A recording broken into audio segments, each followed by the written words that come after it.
Terima kasih Allah Bapa kami yang ada di sorga.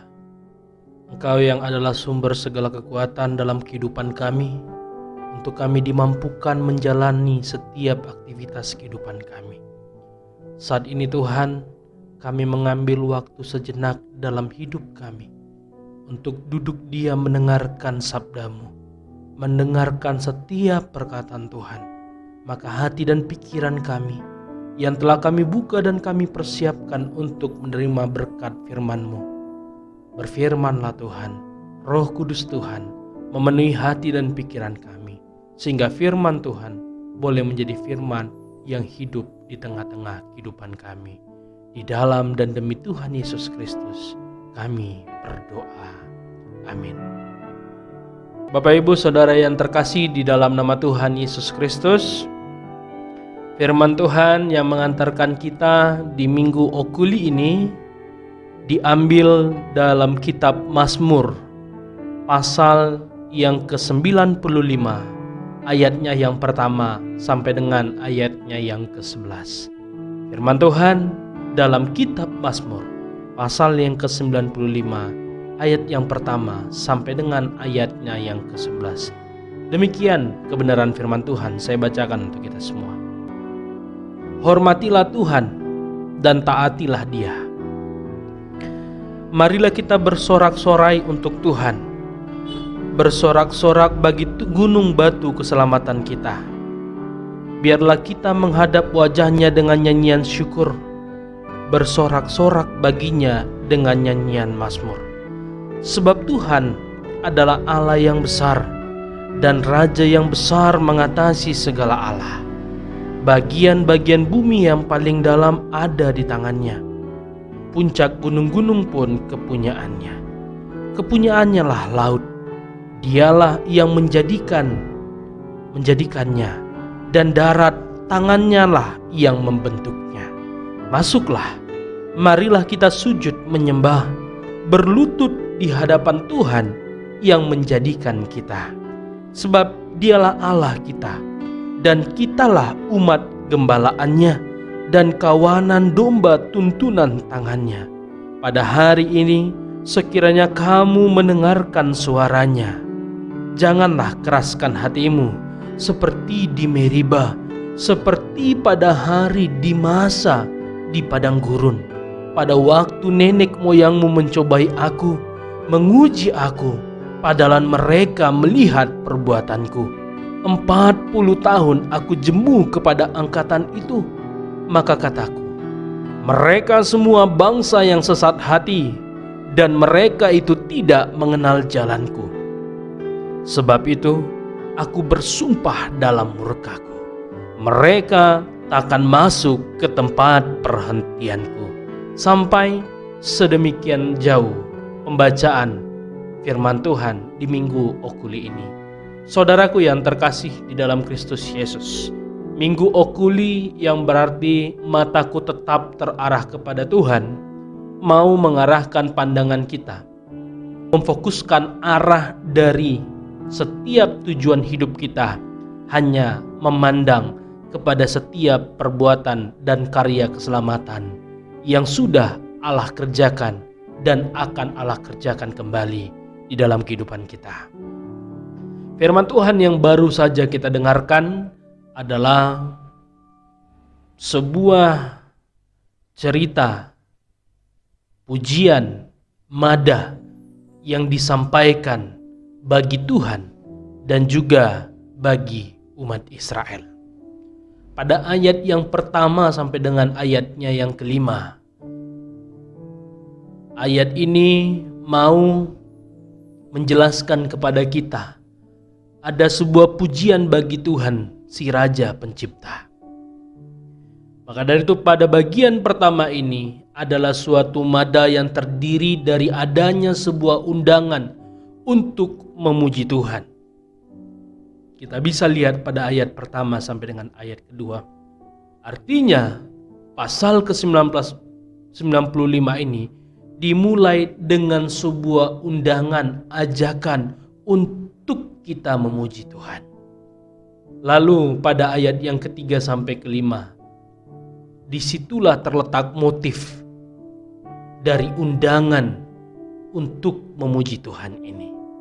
Saudaraku yang terkasih dalam Kristus Yesus, setelah undangan ini disampaikan kepada bangsa Israel, datanglah sebagai bentuk dari kalimat undangan yang diberikan kepada mereka ini.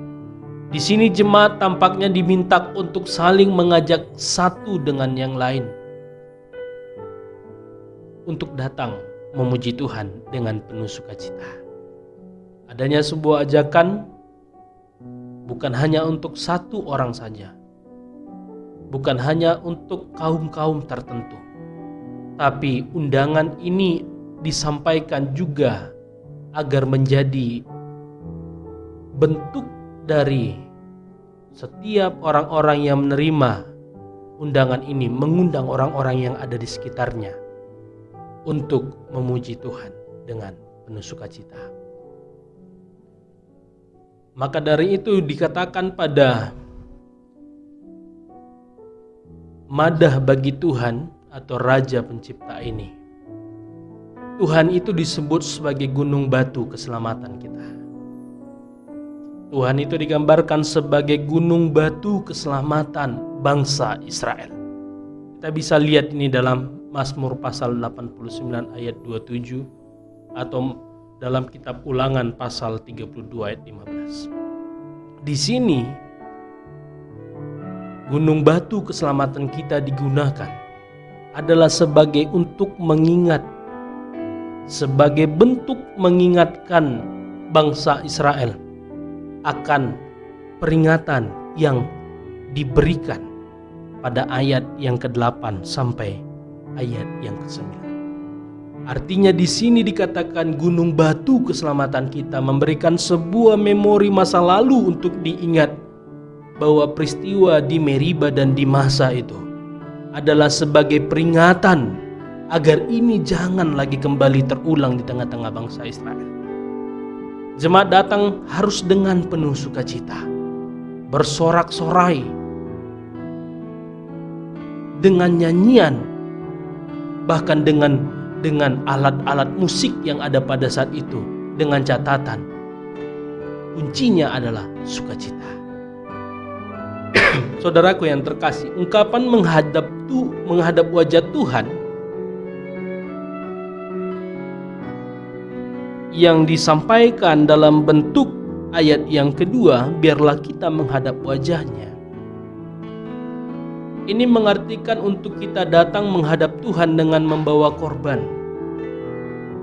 Kalau konsep dulu pada saat bangsa Israel tidak bisa datang kepada Tuhan jikalau tidak membawa korban persembahan, korban sembelihan. Oleh karena jika seseorang datang kepada Tuhan, katakanlah dia mau berdoa kepada Tuhan, mau beribadah kepada Tuhan, dia harus membawa korban persembahannya. Dan korban persembahan pada waktu zaman bangsa Israel bukan dengan nominal uang, tapi dengan hasil ternak yang mereka miliki, hasil bumi yang mereka miliki, itu yang mereka persembahkan kepada Tuhan. Jadi pada konsep ayat yang pertama sampai ayat kelima ini adalah sebagai bentuk undangan untuk setiap orang memuji Tuhan, mengingat setiap perbuatan-perbuatan Tuhan, oleh karena Tuhanlah pencipta segala sesuatu yang ada. Lalu pada bagian yang kedua di dalam pasal ini, kita bisa melihat pada ayat yang ke-6 sampai dengan ayatnya yang ke-11. Ada sebuah pujian bagi Tuhan dan sekaligus ada peringatan terhadap bangsa Israel. Maka ayat yang ke-6 sampai dengan ayat yang ke-7 ini meneruskan pada bagian yang pertama. Bagaimana cara yang baik untuk datang memuji Tuhan, yaitu dengan masuk sujud menyembah dan berlutut di hadapan Allah. Saudaraku yang terkasih dalam nama Tuhan Yesus Kristus, berlutut di hadapan Allah, berlutut di hadiratnya. Ini menandakan adanya sebuah bentuk dari kerendahan hati yang harus dimiliki dan ada pada setiap orang yang mau datang untuk memuji Tuhan. Oleh karena Tuhanlah yang telah menjadikan manusia, Tuhanlah yang menjadikan langit dan bumi, Tuhanlah yang menjadikan laut, Tuhanlah yang menjadikan daratan. Maka undangan untuk memuji Tuhan harus direspon dengan kerendahan hati. Maka rumusannya untuk memahami pada bagian yang kedua ini, ada sebuah rumusan perjanjian yang berbunyi, "Aku akan menjadi Allah kamu, dan kamu akan menjadi umatku." Sekali lagi saya katakan, Allah akan menjadi Allah kita, dan kita akan menjadi umatnya. Itu bisa kita lihat pada ayatnya yang ke-7. Dia katakan, "Kitalah manusialah umat gembalaannya, dan kawanan dombanya dituntun oleh tangannya." Maka apa yang boleh disampaikan pada madah yang kedua ini, mulai ayat yang ke-6 sampai dengan ayat yang ke-11 ini, mau juga menjelaskan kepada kita, bukan saja madah ini, pujian ini bagi Tuhan, tapi ada sebuah peringatan pada pasal ini bagi umat Israel dan juga bagi umat Kristen pada masa kini. Artinya Tuhan mengawali ucapannya dengan memberikan peringatan langsung kepada jemaat yang hadir. Kita bisa lihat pada ayat 8 sampai 9. Hendaknya mereka tidak lagi mengeraskan hatinya seperti di Meriba dan Masa. Bagaimana nenek moyang bangsa Israel pada waktu itu mengeraskan hati mereka, berkeluh kesah atas apa yang terjadi kepada mereka. Bahkan sampai mereka menguji Allah oleh karena kondisi situasi yang mereka alami. Ternyata tidak memberikan keuntungan dalam kehidupan mereka. Kekerasan hati inilah yang diungkapkan dalam pasal ini, supaya jangan lagi bangsa Israel generasi yang baru ini masuk ke dalam dosa masa lampaunya yang dulu. Oleh karena apa? Bukti dari kekerasan hati itu adalah bahwa di kedua tempat itu nenek moyang bangsa Israel telah mencoba dan menguji Tuhan, meskipun mereka telah menyaksikan karya-karya keselamatan yang dikerjakan oleh Allah bagi mereka. Sekalipun mereka sudah melihat bagaimana Allah bekerja memberikan karya keselamatannya untuk bangsa itu, tapi mereka begitu sangat berani untuk mencobai dan menguji Allah oleh karena sesuatu yang tidak enak dia rasakan dalam kelompoknya. Maka dari itu peringatan yang diberikan pada ayat ke-8 sampai 9 ini mempunyai arti penting dalam konteks keseluruhan kitab atau pasal Mazmur ini. Israel menyebut Tuhan gunung batu seperti ayat pertama tadi. Tuhan adalah gunung batu keselamatan kita. Ini menjadi sebuah bentuk motivasi untuk menyemangati diri mereka bahwa mereka harus mengingat bahwa Tuhanlah yang telah memberi mereka air minum dari gunung batu itu. Maka bangsa Israel harus berlutut di hadapan Tuhan. Sebab bangsa Israel diperingatkan supaya tidak lagi menantang kehadiran Tuhan. Oleh karena bangsa Israel tidak mengakui pada saat di Meriba dan Masa akan kehadiran Tuhan di tengah-tengah mereka, sehingga mereka menguji dan mencobai Tuhan. Maka dari itu bangsa Israel mengaku bahwa bangsa Israel adalah umat Tuhan, kawanan domba tuntunan tangannya. Maka sekarang bangsa Israel diperingatkan supaya tidak lagi menantang bimbingan Tuhan. Maka dari itu ketegaran hati merupakan dosa pokok dari perjalanan bangsa Israel. Ketegaran hati adalah dosa pokok dari perjalanan bangsa Israel menuju dengan tanah Kanaan. Maka setelah Allah memberikan peringatan ini kepada mereka, Allah menyatakan juga kekecewaan hati dan penderitaannya. Maka pada ayat 10-11 subjeknya adalah Allah. Tuhan itu sendiri subjeknya. Bangsa Israel tidaklah lain dari umat yang sesat hati pada ayat yang 10 dikatakan. Maka begitu dengan sangat marah Allah sampaikan ayat yang ke-10 sampai dengan ayat yang ke-11 ini. Bahwa mereka tidak akan masuk ke tempat perhentianku jikalau mereka tetap mengeraskan hati mereka. Jikalau mereka tetap tersesat hatinya. Jikalau mereka tetap tidak mengenal jalan Tuhan.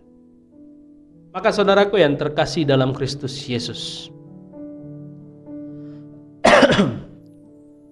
Mazmur 95 ini memperlihatkan kepada kita tentang arti sebuah peribadahan.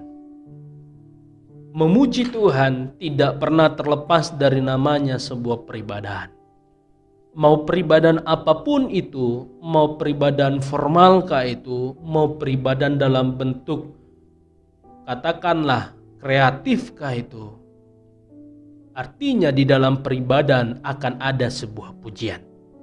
Maka pada Mazmur 95 ini memperlihatkan kepada kita tentang arti dari sebuah peribadahan. Kontras yang mencolok dalam hal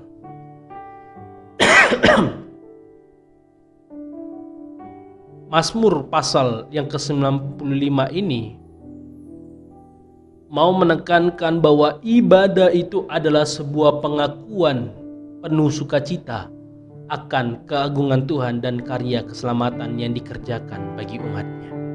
Jadi dalam sebuah peribadahan yang mau disampaikan Mazmur pasal 95 ini adalah di dalam ibadah harus ada pengakuan dengan sukacita. Artinya jikalau seseorang belum berdamai dalam hatinya, jikalau seseorang belum memelihara shalom daripada Allah, damai sejahtera daripada Allah, maka sesungguhnya sekalipun dia beribadah, tetapi dia sebenarnya tidak sedang beribadah.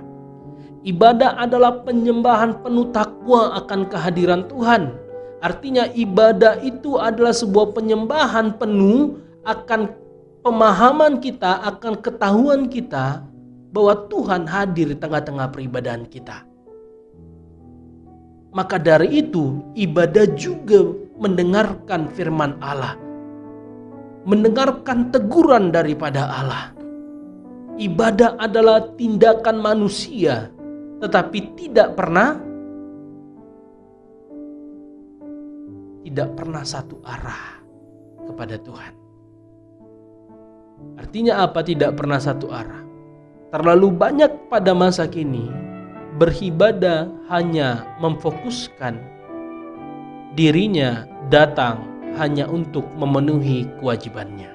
Sementara ibadah yang benar adalah ibadah yang menyembah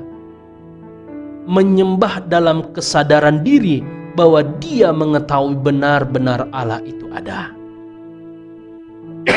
Di dalam ibadah kita berbicara dan melaksanakan karya keselamatan yang sudah Allah kerjakan.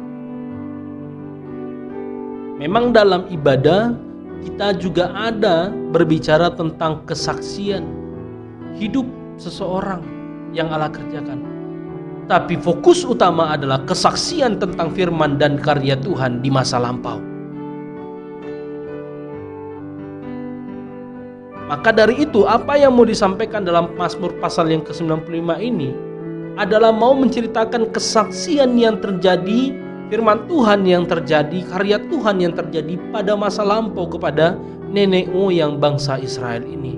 Bagaimana begitu Allah menyelamatkan mereka, bagaimana Allah begitu mengasihi mereka, bagaimana Allah begitu memberkati mereka. Tapi dengan sangat-sangat beraninya mereka mencobai dan menguji Allah itu.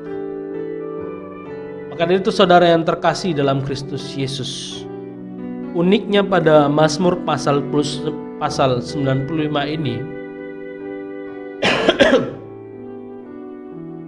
ada sebuah penafsiran yang disampaikan di sini sebagai bentuk mendorong jemaat yang mulai kendor imannya akan Kristus supaya tetap setia kepadanya.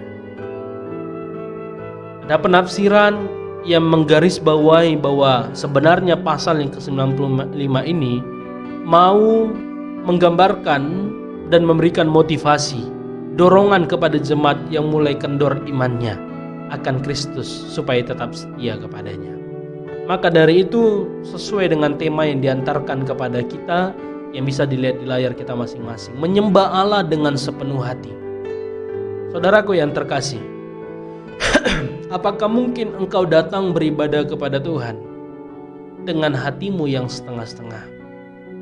Apakah mungkin kau datang beribadah kepada Tuhan dengan hatimu yang belum berdamai terhadap satu dengan yang lain?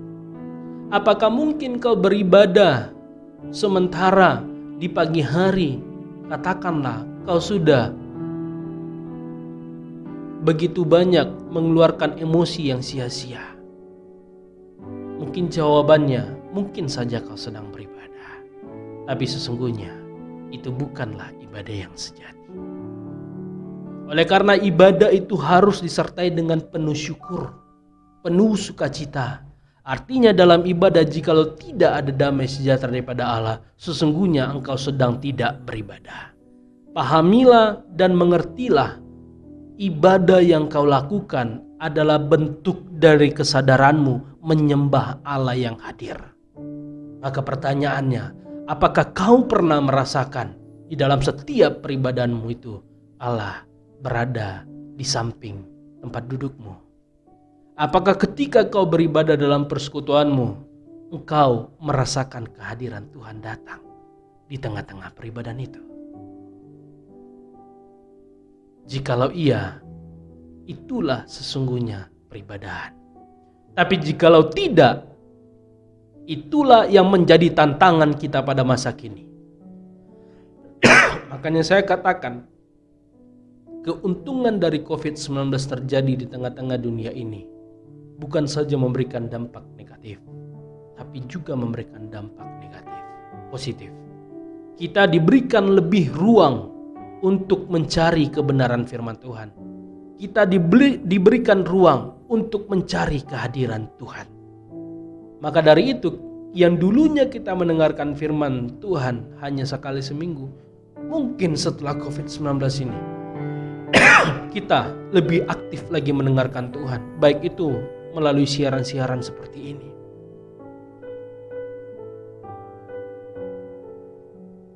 Dan terpujinya Tuhan kalau dalam bentuk ibadah-ibadah seperti ini, ibadah online, kita masih juga tetap bisa merasakan Tuhan. Itulah sebenarnya ibadahmu yang benar. Jadi kalau seseorang melakukan ibadah hanya untuk mencari kesalahan orang lain, hanya untuk mencari celah dari kesalahan orang lain, bahwa sesungguhnya dia sedang tidak beribadah dan sia-sia yang dia lakukan selama peribadahannya. Oleh karena apa? Ingatlah satu hal. Apa yang dilakukan oleh bangsa Israel, nenek moyang bangsa Israel di Meriba dan di Mesa, Allah mengecam itu semua.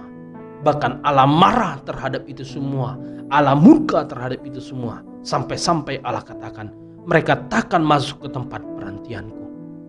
Tempat perhentian ini bukan suatu tempat yang ada di tengah-tengah dunia ini.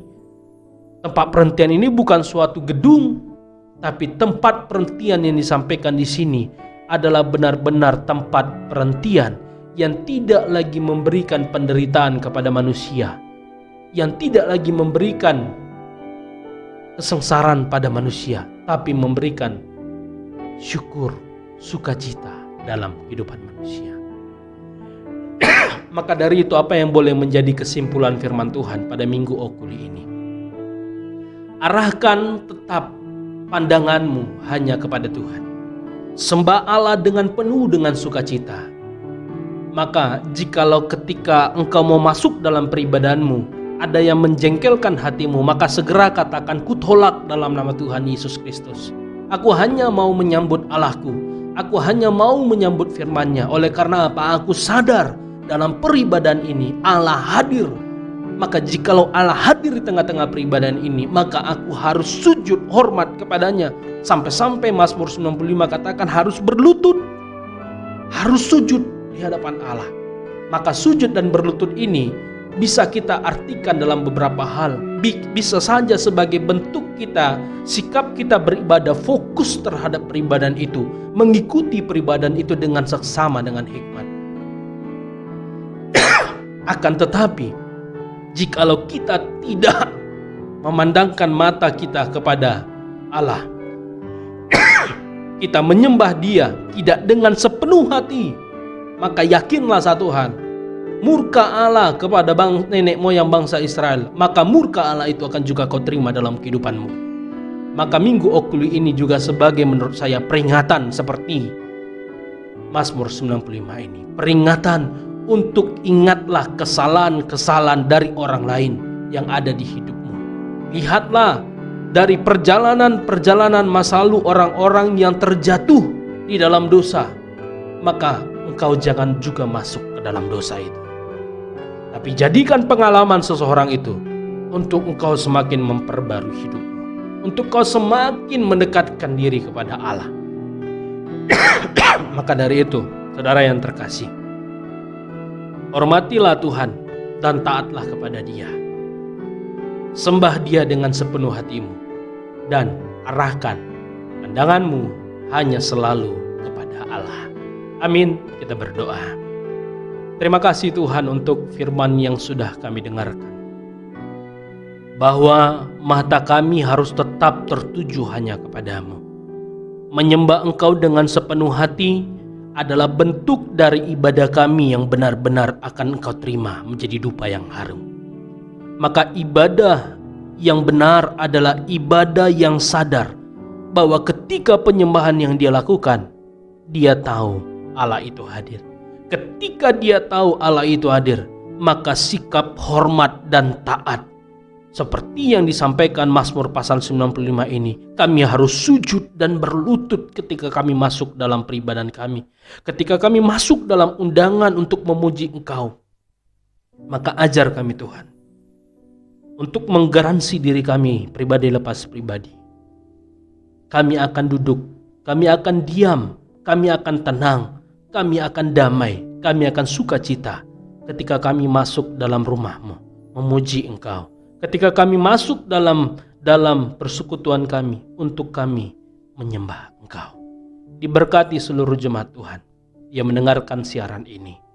Diberkati setiap pekerjaan mereka. Diberkati setiap kehidupan mereka.